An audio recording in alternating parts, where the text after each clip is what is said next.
The morning sun cast long shadows across the pristine grounds of Adelaide Cottage as Queen Camilla's black Bentley approached the gates. She had grown accustomed to moving freely through royal residences, her status as queen consort opening doors that had once been firmly closed to her.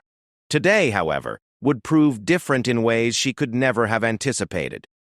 Detective Inspector Sarah Mitchell stood at her usual post near the cottage's main entrance, her trained eyes scanning the approaching vehicle. As one of the Prince and Princess of Wales's most trusted security personnel, she had been briefed extensively on the protocols surrounding Adelaide Cottage.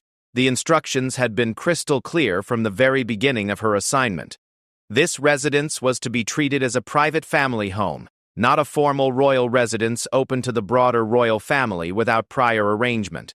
The Bentley's engine hummed quietly as it came to a stop before the security checkpoint. Through the tinted windows, Mitchell could make out the familiar silhouette of the queen consort. Camilla had arrived unannounced, something that would have been perfectly acceptable at most royal residences. However, Adelaide Cottage operated under different rules that had been established to protect the Prince and Princess of Wales's attempts at maintaining some semblance of normal family life for their children. As Camilla's lady-in-waiting stepped out of the vehicle first, Mitchell approached with the professionalism that had earned her this prestigious posting. The queen consort followed, her expression one of casual confidence. She had made similar visits to other royal residences countless times since her marriage to King Charles, and she expected this to proceed with the usual deference and immediate access. "Your Majesty," Mitchell said, offering a respectful bow of her head. "I'm afraid I'll need to verify your visit with their Royal Highnesses before you can proceed." The words hung in the air like a challenge neither woman had expected to face. Camilla's eyebrows raised slightly, a mixture of surprise and irritation crossing her features. She had grown accustomed to the automatic deference her title commanded, and this hesitation was both unexpected and unwelcome. "I beg your pardon?" Camilla's voice carried the tone of someone unaccustomed to having her movements questioned. "I am the queen consort. I don't believe I need permission to visit family." Mitchell maintained her composure, though she could feel the weight of the moment settling around them. She had anticipated this scenario during her training, but experiencing it in reality was entirely different. The tension was palpable, and she knew that whatever happened next would likely have far-reaching consequences. "I understand your position, Your Majesty," Mitchell replied carefully. "However, Adelaide Cottage operates under specific security protocols established by their Royal Highnesses. These protocols require advance notice for all visits, regardless of the visitor's status within the royal family." Behind them, the cottage stood peaceful and serene, its Georgian architecture a testament to understated elegance. Unlike the grand palaces and formal residences associated with the royal family, Adelaide Cottage had been chosen specifically for its relative modesty and privacy. It represented Prince William and Princess Catherine's desire to provide their children with as normal an upbringing as possible within the constraints of their royal destiny. The queen consort's lady-in-waiting shifted uncomfortably beside the vehicle, clearly uncertain about how to proceed. This was uncharted territory for all of them. Royal protocol was complex and layered, but it had never anticipated a situation where one member of the royal family might be denied immediate access to another's private residence. "This is quite extraordinary," Camilla continued, her voice rising slightly. "I've never been asked to make appointments to see family members. Are you suggesting that I, the queen consort, am not welcome in a residence occupied by my stepson?" Mitchell could sense the situation escalating, but she remained committed to her duty. Her loyalty was to the Prince and Princess of Wales, who had made their expectations abundantly clear. Adelaide Cottage was their sanctuary, their attempt to carve out a space where their family could exist away from the constant pressures of royal duty and public scrutiny. "Not unwelcome, Your Majesty," Mitchell clarified, "but the protocols exist for important reasons. Their Royal Highnesses have requested privacy for their family time, particularly when the children are present. These boundaries apply to all visitors without exception." The morning air seemed to grow heavier as the standoff continued. Other security personnel had taken notice of the situation, though they maintained their positions at a respectful distance. Everyone understood the delicate nature of what was unfolding, and no one wanted to escalate the situation unnecessarily. Camilla's frustration was becoming more apparent with each passing moment. Since her marriage to Charles, she had worked tirelessly to establish her place within the royal family hierarchy. Every protocol breach, every slight, every moment of resistance to her authority felt like a step backward in her long journey toward acceptance and respect. "I find this absolutely unacceptable," she declared, her voice carrying across the quiet grounds. "I am not some distant relative making a social call. I am the Queen Consort, and I will not be treated like a common visitor." Mitchell understood the Queen Consort's perspective, but she also understood her duty. The protocols surrounding Adelaide Cottage weren't arbitrary rules designed to slight anyone. They were carefully considered boundaries established to protect something precious and increasingly rare in royal life: genuine family privacy. "Your Majesty, if you would allow me to contact their Royal Highnesses, I'm certain we can resolve this matter quickly," Mitchell offered diplomatically. "Perhaps they can adjust their schedule to accommodate your visit, or we could arrange a more suitable time."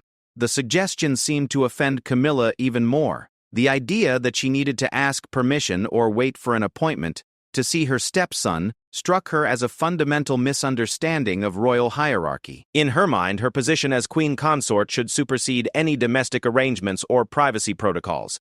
"I will not be calling ahead like some sort of tradesperson," Camilla responded sharply. "This is a royal residence, and I am a member of the royal family. These protocols you speak of are clearly inappropriate when applied to someone of my standing." The standoff continued, with neither woman willing to back down from their position. Mitchell remained committed to her duty, while Camilla remained convinced that her royal status should grant her immediate access. The situation had moved beyond a simple security check and had become a test of authority and protocol. As the minutes ticked by, it became clear that this wasn't going to be resolved with simple diplomacy. The Queen Consort showed no signs of leaving, and Mitchell showed no signs of backing down from her position. The peaceful morning at Adelaide Cottage had transformed into something much more complex and potentially explosive. The implications of this confrontation extended far beyond the immediate moment. If Mitchell allowed the Queen Consort to proceed without following protocol, it would set a precedent that could undermine the carefully established boundaries around Adelaide Cottage. If she continued to refuse access, it could create a significant rift within the royal family and potentially damage her own career. Other members of the security team began to take more active notice of the situation. They remained at their posts but were clearly aware that something significant was happening at the main checkpoint. The tension was becoming impossible to ignore, and everyone present understood that they were witnessing something that would likely have lasting consequences. Camilla's driver remained in the vehicle, unsure whether to maintain the engine or prepare for a longer stay. The lady-in-waiting continued to shift uncomfortably, caught between her loyalty to the Queen Consort and her understanding that this situation was highly irregular. "This is absolutely ridiculous," Camilla continued, her patience clearly exhausted. "I demand to speak with whoever is in charge of this establishment. These protocols are clearly being applied inappropriately, and I will not tolerate being treated with such disrespect." Mitchell maintained her professional demeanor, though the pressure of the situation was beginning to show. She had been trained for many scenarios, but facing down a member of the royal family in direct confrontation was not something that could be adequately prepared for through training alone. "I am in charge of security for this residence, Your Majesty," Mitchell replied firmly, "and I am following the protocols that have been established by their Royal Highnesses. These protocols exist for good reason, and they apply consistently to all visitors." The word visitors seemed to particularly sting Camilla, who clearly saw herself as much more than a mere visitor to any royal residence. Her relationship with the Wales family had always been complex, shaped by history, duty, and the inevitable complications of blended family dynamics within the unique context of the royal family. As the confrontation continued, it became increasingly clear that this moment represented something larger than a simple disagreement about security protocols. It was a clash between different visions of royal family relationships, between formal hierarchy and personal boundaries, between traditional expectations and modern family dynamics. The peaceful grounds of Adelaide Cottage, chosen specifically for their ability to provide the Wales family with privacy and normalcy, had become the unlikely stage for a confrontation that would test the very foundations of how the royal family operated in private.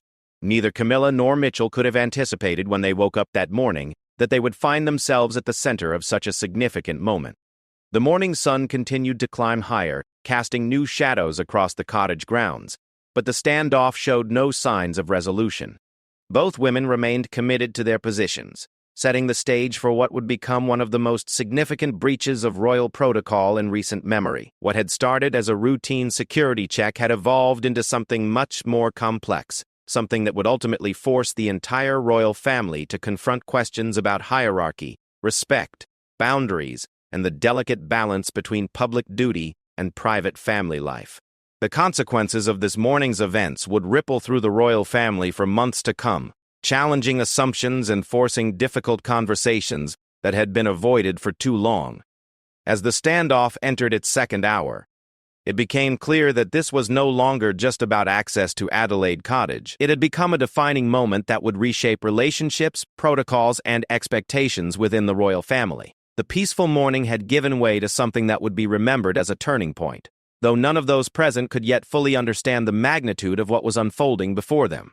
Prince William emerged from the cottage's side entrance, having been alerted to the situation by his security team through discreet communication channels. He moved with the measured pace of someone accustomed to handling delicate situations, though the tension in his shoulders betrayed his awareness of the gravity of what was unfolding at his family's front gate. The prince had been enjoying a rare quiet morning with his children, reviewing their weekend plans and helping with homework assignments that seemed almost mundane compared to the constitutional crisis developing just yards away from their breakfast table.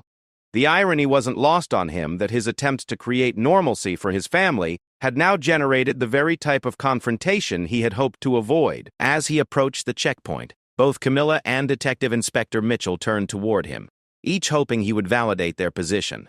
The weight of family relationships, royal protocol, and personal boundaries converged in that moment, creating a complexity that no amount of royal training could have fully prepared him for. "Camilla," William said, his voice carefully neutral as he offered a slight nod of acknowledgement, "I wasn't aware you were planning a visit today." The Queen Consort's expression shifted, relief mixing with vindication as she saw what she interpreted as an opportunity to resolve the situation in her favor. Surely her stepson would override his security team's overzealous application of protocol and welcome her properly. "William, I'm so glad you're here," Camilla began, her tone suggesting that the entire misunderstanding could now be quickly resolved. "Your security officer seems to be under the impression that I need some sort of appointment to visit family." "I've been trying to explain that such protocols surely don't apply to me." William's pause was almost imperceptible, but Mitchell caught it. She had worked with the prince long enough to recognize the subtle signs of his internal deliberation. This wasn't a simple matter of overriding security protocols. It was a fundamental question about the boundaries he had worked so carefully to establish around his family's private life. "I appreciate you wanting to visit," William replied diplomatically, "but I'm afraid the timing isn't ideal today. The children have school commitments, and Catherine and I had planned a quiet family day." The carefully chosen words landed like stones in still water, creating ripples of tension that spread outward from the small group. Camilla's expression shifted from relief to confusion, then to something approaching disbelief. This wasn't how royal family dynamics were supposed to work, at least not in her understanding of hierarchy and protocol. "I beg your pardon?" Camilla's voice carried a sharp edge that hadn't been present moments before. "Are you suggesting that I should make appointments to see my family? That's quite different from how things have always operated." William felt the familiar weight of being caught between competing loyalties and expectations. His relationship with Camilla had always been complex, shaped by history, duty, and the inevitable complications that arose when personal relationships intersected with royal obligations. But his commitment to protecting his children's privacy and his family's attempts at normalcy had become paramount in his mind. "These aren't traditional royal residences, Camilla," William explained, his tone remaining respectful but firm. "Adelaide Cottage is our private family home. We've established certain boundaries here that we feel are important for the children's well-being." The explanation seemed to strike Camilla as fundamentally flawed. In her worldview, royal family relationships transcended normal social boundaries. The idea that she, as queen consort, should be subject to the same limitations as any other visitor challenged her understanding of her place in the family hierarchy. I find that rather extraordinary, William, she responded, her voice rising slightly. I've never known the royal family to operate with such rigid boundaries between family members. Are you really going to stand there and tell me that I'm not welcome in your home? The question hung in the air like a challenge, forcing William to confront the stark choice between diplomatic ambiguity and clear boundary setting. His children were inside the cottage, likely unaware of the drama unfolding just beyond their door, and his primary concern was maintaining the peaceful environment he and Catherine had worked so hard to create. You're always welcome, Camilla, with advance notice, William clarified. But today isn't suitable. I'm sure you can understand the importance of maintaining some predictability in the children's routine. Mitchell remained silent during this exchange, though she felt a sense of vindication that her adherence to protocol was being supported by the prince himself. The situation was unprecedented in her experience, but she had followed her training and her instructions precisely. Camilla's lady-in-waiting watched nervously from beside the Bentley, clearly uncomfortable with the escalating tension. These were uncharted waters for everyone present, and the potential consequences of the confrontation were becoming increasingly clear to all involved. This is absolutely unacceptable, Camilla declared, her composure beginning to fracture. I am the Queen Consort, William. I am your father's wife, and I am a member of this family. These protocols you're hiding behind are inappropriate when applied to someone of my position. The invocation of King Charles created another layer of complexity to an already difficult situation. William knew that his father's relationship with both him and Camilla required careful navigation, and any confrontation with the Queen Consort could potentially create broader family tensions. I understand your position, Camilla, William replied, but I hope you can understand mine as well. Catherine and I have made these arrangements specifically to protect our children's privacy and to maintain some normalcy in their lives. These boundaries aren't about rank or hierarchy. They're about family well-being. The emphasis on his children and his wife seemed to particularly resonate with Camilla, though not in the way William might have hoped. Instead of understanding, it seemed to reinforce her sense that she was being deliberately excluded from the family circle. And what about my well-being? Camilla shot back. What about my position as their step-grandmother? These children are part of my family too, William, and I won't be relegated to making appointments like some sort of stranger. The reference to her role as step-grandmother introduced yet another dimension to the conflict.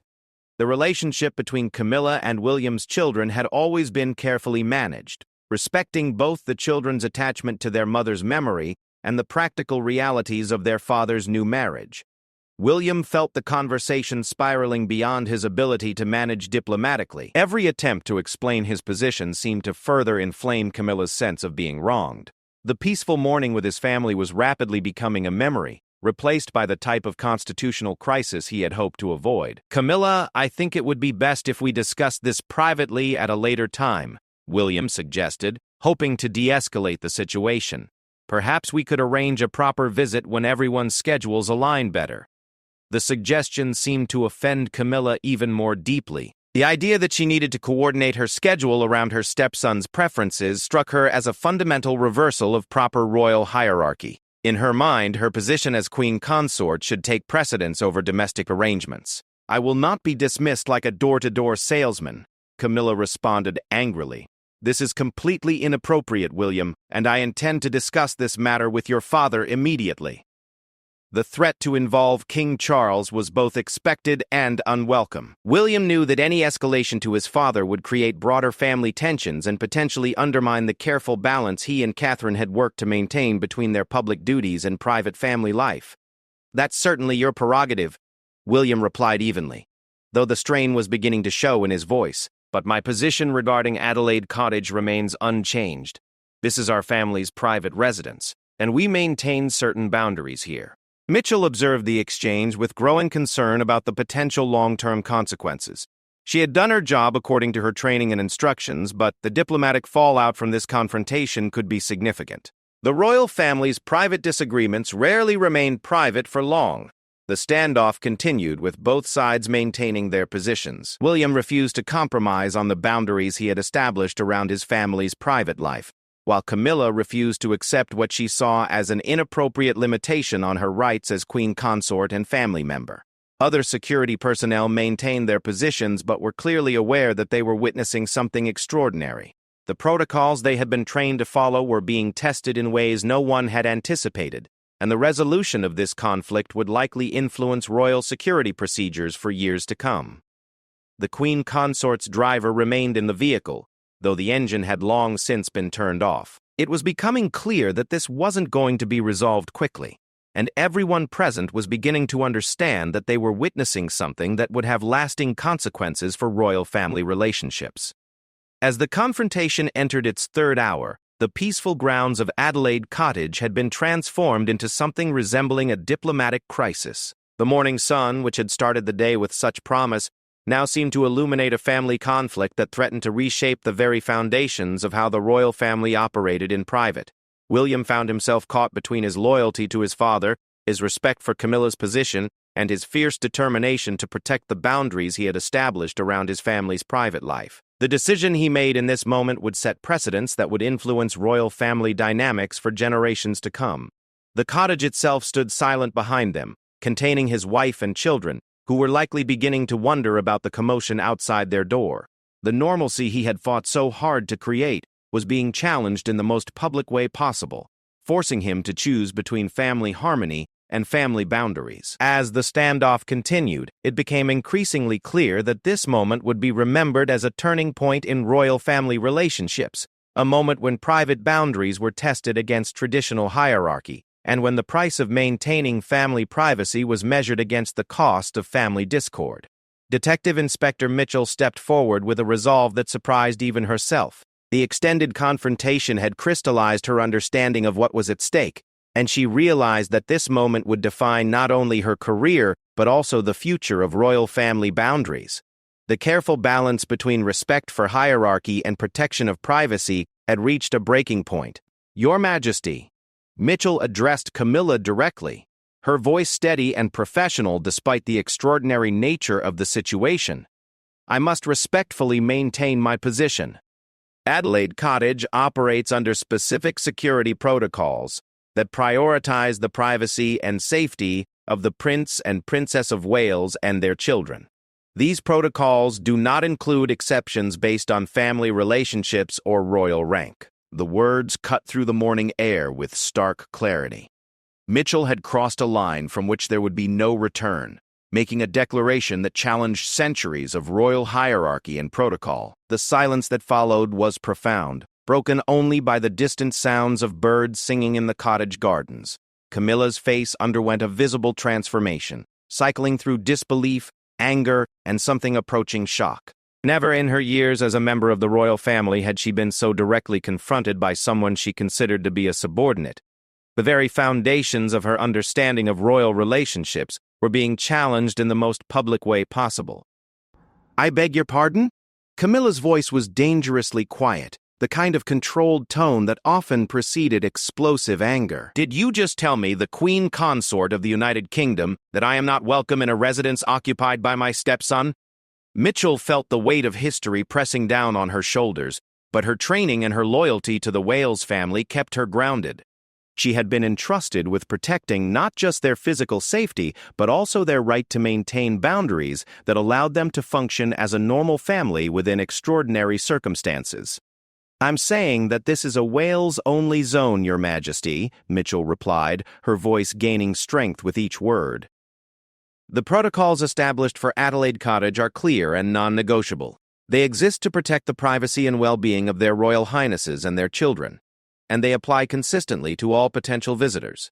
The phrase, Wales-only zone, seemed to strike Camilla with particular force. It represented a concept that went beyond traditional royal protocol and hierarchy, suggesting a new model of royal family relationships that prioritized nuclear family boundaries over extended family obligations. Prince William watched the exchange with a mixture of admiration and concern. He had never explicitly authorized such a stark declaration, but he couldn't deny that Mitchell was articulating exactly what he had hoped to achieve through the establishment of Adelaide Cottage as their private sanctuary. "This is extraordinary," Camilla continued, her voice rising with each word. "Absolutely extraordinary. William, are you going to allow your employee to speak to me in this manner?" Are you going to permit this level of disrespect toward a member of the royal family? The challenge forced William into an impossible position. Supporting Mitchell meant explicitly endorsing a confrontation with his stepmother that would have lasting consequences for family relationships. Overruling her meant undermining the very boundaries he had worked so carefully to establish and potentially destroying the credibility of his security arrangements. Detective Inspector Mitchell is doing her job, William said finally, his voice steady but strained. The protocols surrounding Adelaide Cottage were established for important reasons, and they are being applied consistently and professionally. The response seemed to stun Camilla into momentary silence. She had expected, even demanded, that William would override his security team and welcome her properly. Instead, he was supporting what she saw as an unprecedented act of disrespect and insubordination. "I cannot believe what I'm hearing," Camilla said, shaking her head in apparent disbelief. "William, these protocols you're hiding behind are completely inappropriate when applied to family members. I am not some random visitor or security threat. I am your father's wife, and I am a member of this family." Mitchell recognized that the conversation was reaching a critical juncture. The Queen Consort's references to family relationships and hierarchy were attempts to override the carefully established boundaries, but conceding the point now would render all future protocols meaningless. "Your Majesty, family relationships don't supersede security protocols," Mitchell stated firmly. "The safety and privacy of their Royal Highnesses and their children take precedence over all other considerations, including family visits that haven't been arranged in advance." The declaration represented a fundamental shift in how royal family relationships were being defined and managed. Traditional expectations of automatic access and deference were being replaced with modern concepts of personal boundaries and family autonomy. Camilla's lady-in-waiting shifted uncomfortably beside the Bentley, clearly aware that she was witnessing something that would likely have far-reaching consequences.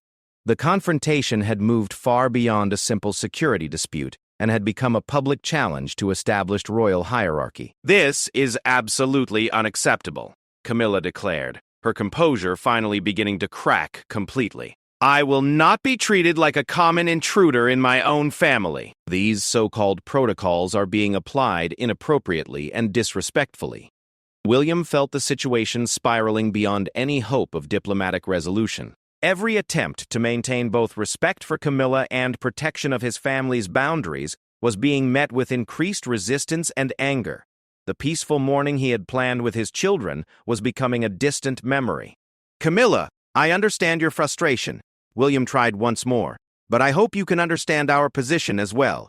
We've worked very hard to create a space where our children can experience something approaching normal family life." The reference to normalcy seemed to particularly inflame Camilla's sense of injustice.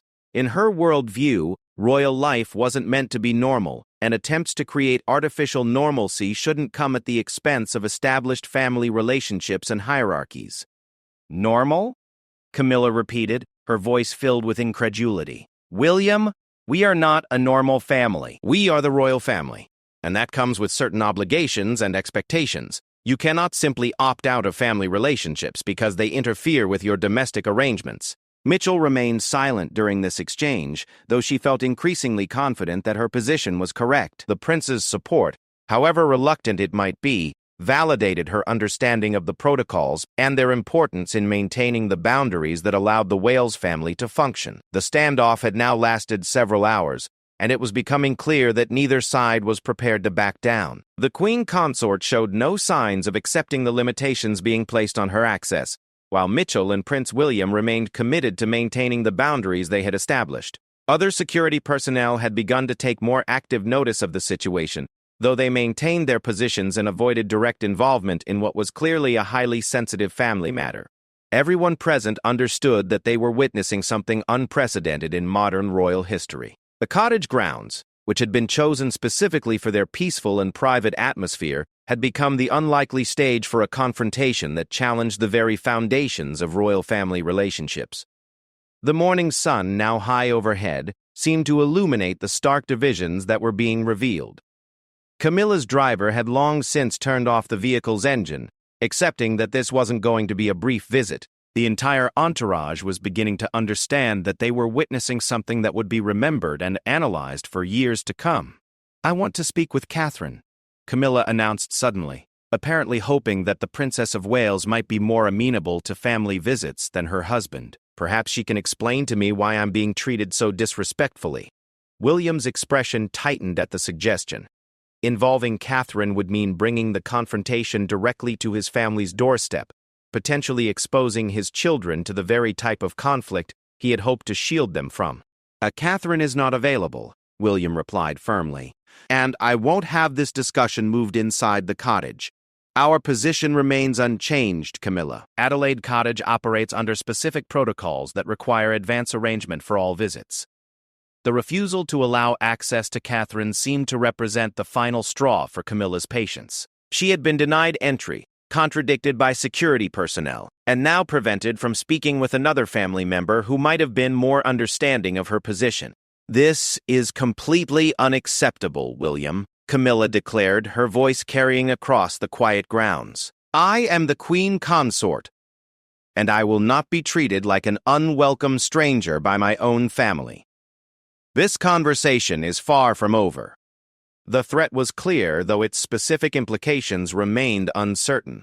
Everyone present understood that this confrontation would likely have consequences that extended far beyond the immediate moment, potentially reshaping royal family relationships and protocols for years to come. Mitchell maintained her position at the checkpoint, her determination unchanged despite the extraordinary nature of the situation. She had been entrusted with protecting the Wales family's privacy and boundaries, and she was prepared to continue doing so regardless of the personal or professional costs. As the confrontation continued, the peaceful morning at Adelaide Cottage had been transformed into something that would be remembered as a watershed moment in royal family history, a moment when private boundaries were publicly defended against traditional hierarchy, and when the cost of maintaining family privacy was weighed against the price of family harmony. King Charles received the telephone call while reviewing morning briefings in his private study at Clarence House. The voice of his private secretary carried an unusual tension as he relayed the extraordinary events unfolding at Adelaide Cottage. The king set down his papers slowly, processing information that seemed to defy both logic and precedent.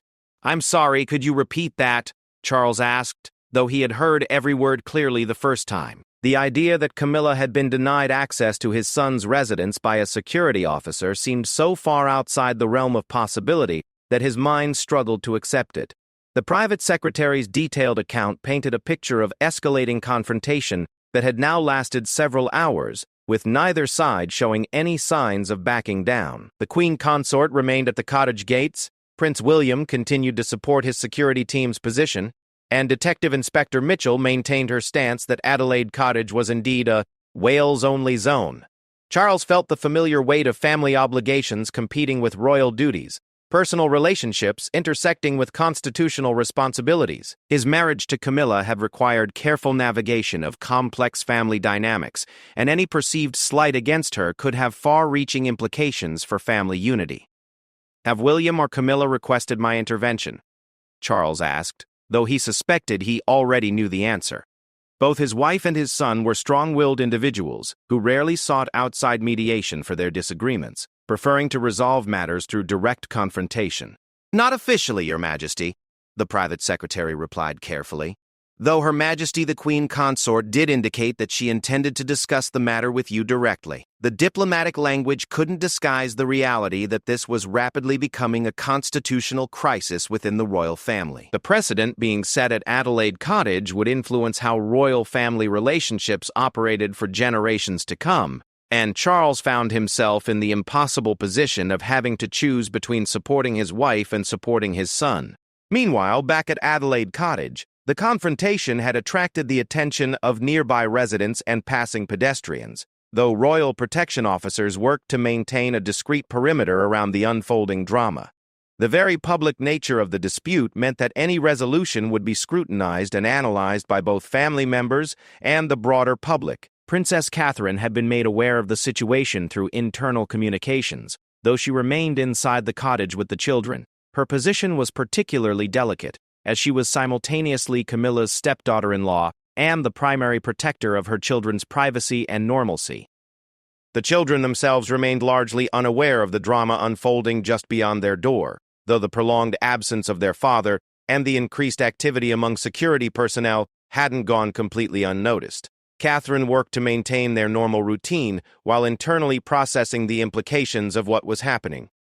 "Mummy, why is there so much talking outside?" Prince George had asked during their morning reading session, his young ears picking up the unusual sounds of extended conversation from the cottage entrance. Catherine's response was carefully measured, designed to satisfy her son's curiosity without exposing him to the complex family dynamics at play. "Daddy is having a grown-up conversation with some visitors," she explained simply, hoping to maintain the peaceful atmosphere she and William had worked so hard to create. Back at the checkpoint, Detective Inspector Mitchell felt the weight of royal history pressing down on her shoulders. Her decision to maintain her position despite direct pressure from the Queen Consort would likely define the rest of her career, regardless of how the immediate situation was resolved. Prince William found himself caught between admiration for Mitchell's principled stance and concern about the long-term consequences of such a public confrontation with Camilla. His attempts to balance family relationships with family boundaries had resulted in exactly the type of dramatic scene he had hoped to avoid. "Camilla, perhaps we should continue this conversation privately at a later time," William suggested once again, though he held little hope that the suggestion would be received any more favorably than his previous attempts at de-escalation. "I have no intention of leaving until this matter is resolved properly," Camilla replied firmly, her position unchanged despite the hours of confrontation. "I will not be dismissed like some sort of unwelcome intruder, and I certainly won't be lectured about protocols by security personnel." The reference to Mitchell's lecture about protocols seemed to particularly rankle Camilla, who clearly felt that her royal status should have protected her from such direct challenges to her authority. The idea that a security officer could establish boundaries that applied to the Queen Consort challenged her fundamental understanding of royal hierarchy. Mitchell maintained her professional composure despite the extraordinary nature of the situation. Her training had prepared her for many scenarios, but nothing could have adequately prepared her for a multi-hour standoff with a member of the royal family who refused to accept established security protocols. The other security personnel continued to maintain their positions while observing the unprecedented drama. Many of them had worked in royal protection for years without ever witnessing such a direct confrontation between family members, and they understood that they were witnessing something that would likely reshape royal security protocols. The media hadn't yet caught wind of the situation, but everyone present understood that such dramatic confrontations rarely remained private for long. The potential for public scrutiny added another layer of complexity to an already impossible situation. King Charles, having concluded his initial briefing about the situation, found himself facing one of the most delicate family crises of his reign. Any intervention on his part would be seen as taking sides in a dispute between his wife and his son, with lasting implications for family relationships. The constitutional implications were equally complex. The establishment of Wales-only zones within royal residences could set precedents that affected how the entire royal family operated, potentially limiting access and changing established protocols that had governed royal relationships for generations. Camilla's lady-in-waiting continued to stand beside the Bentley, increasingly uncomfortable with her role as witness to such an unprecedented family confrontation.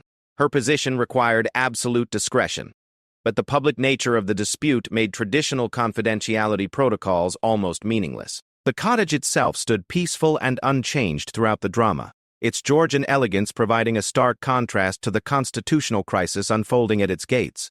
The residence had been chosen specifically for its ability to provide the Wales family with privacy and normalcy, but it had now become the unlikely center of a royal family upheaval. As the afternoon sun began to cast longer shadows across the cottage grounds, it became increasingly clear that this confrontation would have consequences that extended far beyond the immediate participants. The precedents being established would influence royal family relationships for years to come. The peaceful morning that had started with such promise had evolved into something that would be analyzed and discussed by royal historians, constitutional experts, and family relationship counselors for decades to come. The simple question of whether the Queen Consort needed advance notice to visit family had become a complex exploration of modern royal family dynamics. William felt the burden of leadership in ways he had never anticipated.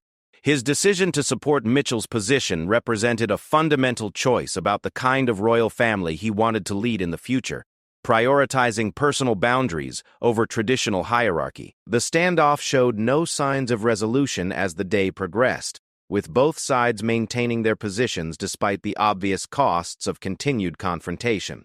The peaceful cottage grounds had become an unlikely battleground for competing visions of royal family relationships and modern monarchy. Everyone present understood that they were witnessing a turning point in royal family history, a moment when private boundaries were publicly defended against centuries of established protocol and hierarchy. The consequences of this day would ripple through the royal family for years to come, regardless of how the immediate confrontation was eventually resolved. The late afternoon sun cast long shadows across Adelaide Cottage as King Charles's burgundy Bentley approached the gates, its arrival marking a dramatic escalation in what had become the most significant internal royal family confrontation in decades. The king's decision to personally intervene represented both an acknowledgement of the situation's gravity and a recognition that diplomatic solutions had been exhausted. Detective Inspector Mitchell watched the approaching vehicle with a mixture of relief and apprehension. The arrival of the king would likely bring resolution to the standoff, but it also meant that her actions would now be scrutinized at the highest levels of the monarchy. Her decision to maintain the Wales-only zone had set in motion events that had drawn the attention of the sovereign himself. Prince William felt the familiar weight of family obligations as his father's car came to a stop near the checkpoint. The intervention he had hoped to avoid was now inevitable, and he knew that whatever happened next would define royal family relationships for years to come. His attempt to protect his children's privacy had evolved into a constitutional crisis requiring the king's personal attention. Queen Camilla's expression shifted from stubborn determination to cautious optimism as she saw her husband's vehicle. Throughout the hours of confrontation, she had maintained her position that proper royal hierarchy should supersede domestic arrangements, and the king's arrival seemed to validate her belief that the situation required correction at the highest level. King Charles emerged from his vehicle with the measured dignity that had characterized his approach to family crises throughout his life. At 75 years old, he had navigated countless delicate situations involving competing loyalties and complex relationships, but this confrontation between his wife and his son presented unique challenges. "Good afternoon," the king said simply, his voice carrying the authority of decades of experience in managing impossible situations. His greeting was addressed to everyone present, carefully avoiding any suggestion that he was taking sides in the dispute. The small group that had been locked in confrontation for hours suddenly found themselves in the presence of the sovereign, adding layers of protocol and formality to what had been an intensely personal family dispute. Mitchell offered a respectful bow, while both William and Camilla straightened into more formal postures. "Your Majesty," Mitchell began, her voice steady despite the extraordinary circumstances. "I have been maintaining the security protocols established for Adelaide Cottage by their Royal Highnesses, the Prince and Princess of Wales." Charles nodded thoughtfully, processing both the official explanation and the underlying family dynamics that had created this unprecedented situation. His response would need to balance support for his son's autonomy with respect for his wife's position, while also establishing precedents for future royal family interactions. "I understand there has been some disagreement about visiting protocols," the king said diplomatically, his tone carefully neutral. "Perhaps we might discuss this matter privately as a family." The suggestion of private family discussion represented both an acknowledgement that this was fundamentally a family matter and a recognition that the public nature of the confrontation had made resolution more difficult.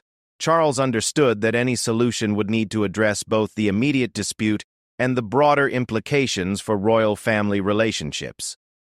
Camilla stepped forward slightly, clearly hoping that the king's intervention would result in validation of her position. "Charles, I've been trying to make a simple family visit, and I've been told that I need appointments to see my own stepson and step-grandchildren. Surely this is inappropriate." William remained silent, allowing his father to process Camilla's perspective while maintaining his own position.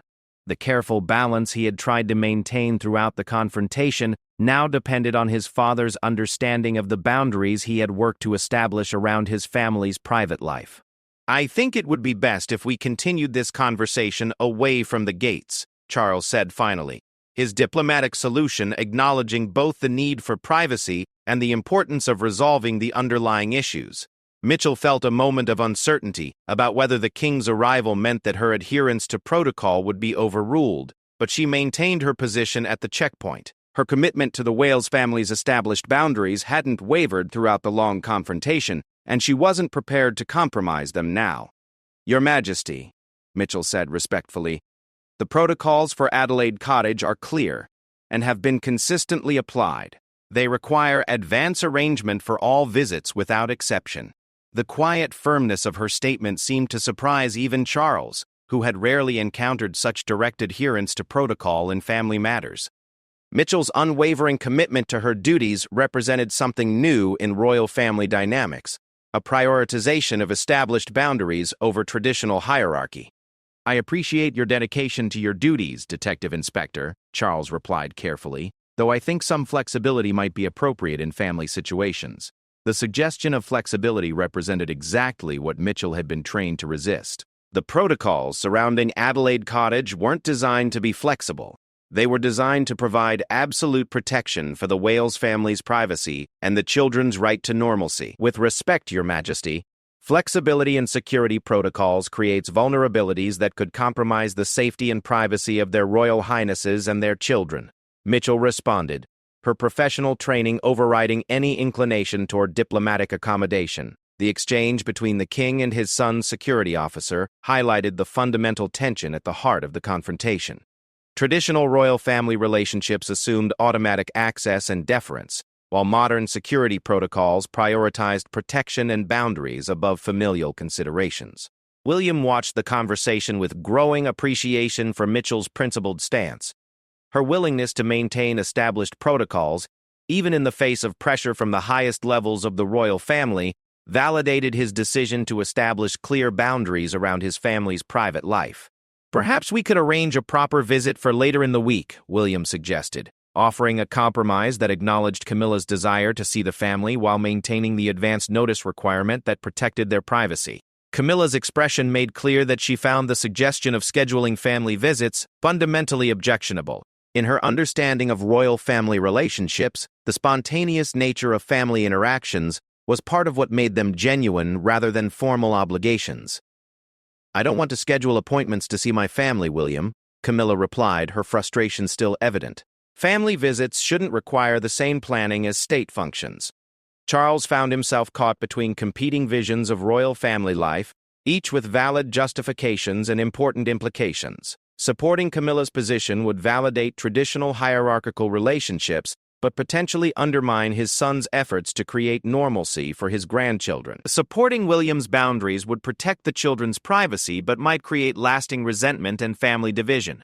"I think we need to recognize that Adelaide Cottage represents something different from our traditional royal residences," Charles said finally, his words carefully chosen to acknowledge both perspectives. "William and Catherine have established their home here specifically to provide their children with privacy and normalcy."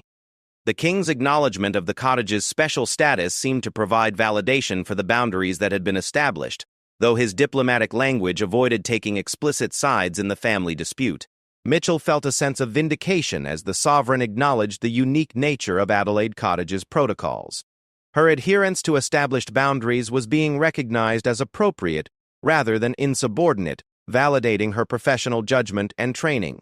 The resolution, when it came, was characteristically diplomatic. Charles arranged for a proper family visit the following weekend, with advance notice and coordination that respected both Camilla's desire to see the family and William's commitment to protecting his children's routine. As the various parties prepared to depart, the long afternoon of confrontation began to wind down. The precedent that had been established would influence royal family relationships for years to come, creating a new model that balanced family access with personal boundaries. Detective Inspector Mitchell returned to her post with a sense of professional accomplishment. Her willingness to maintain established protocols despite extraordinary pressure had helped define new standards for royal family security and privacy protection. The cottage grounds slowly returned to their peaceful state as the vehicles departed. But the events of this day would be remembered and analyzed for generations. The simple question of family visiting rights had evolved into a complex exploration of modern monarchy, personal boundaries, and the balance between tradition and privacy. Years later, this day would be remembered as a turning point in royal family relationships, a moment when private boundaries were successfully defended against traditional hierarchy, establishing new precedents for how the royal family balanced public duty with private family life. The Wales-only zone had been defended and validated, creating a new model for royal family autonomy that would influence the monarchy for decades to come.